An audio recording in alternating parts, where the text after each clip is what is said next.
Sir అని చెప్పి నా దగ్గరకు వచ్చారు. ఈ రోజు నా ట్రైలర్ రిలీజ్ చేయండి అని చెప్పి నేను దగ్గరికి వెళ్ళాను. That is what success is, that is what film is. అంటే ఎంత గొప్ప అచీవ్మెంట్ చూడండి. ఈ 3 months లో లైఫ్ లో ఎంత మారిని, ఎంత అచీవ్మెంట్ చూడండి. దిస్ ఇస్ వాట్ అంటే యంగ్స్టర్స్ అందరికి కూడా ఒక మంచి ఇన్స్పిరేషన్ ఈ టీం అనేది, మొత్తం లిటిల్ హార్ట్స్ టీం అనేది. అండ్ ఇంకా ఈ టీం సూపర్ సక్సెస్ఫుల్ కొట్టాలి, కొన్ని నాతో కూడా కొట్టాలి. Thank you so much. Thank you అండి. అప్పుడే వీళ్ళని పంపించేయకుండా ఒక పాటతో పంపిద్దామని అనుకుంటున్నాం. సంజీవ్ గారు రెడీగా ఉన్నారు మైక్ పట్టుకొని. కాకపోతే ఆయన ఇందులో కూడా పాట కాబట్టి ఇందులో ఆయన పాట అయిన పాటని, అందులో ఆయన ఆల్రెడీ ట్యూన్ చేసిన పాటని కలిపి ఆ ట్యూన్ లో ఈ పాటను పాడబోతున్నారు. మీకు అర్థమైతే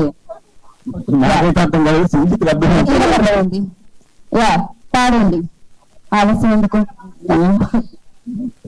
సంజీవ్ గారు ఓకే, ఇంకొకటి సంజీవ్ గారు ఎప్పుడో బాగుంది. అందరూ కలిసి కాదా పాడేది? అండి మనం ఎప్పుడు కలిసి పాడుతుందా? జయకృష్ణ గారు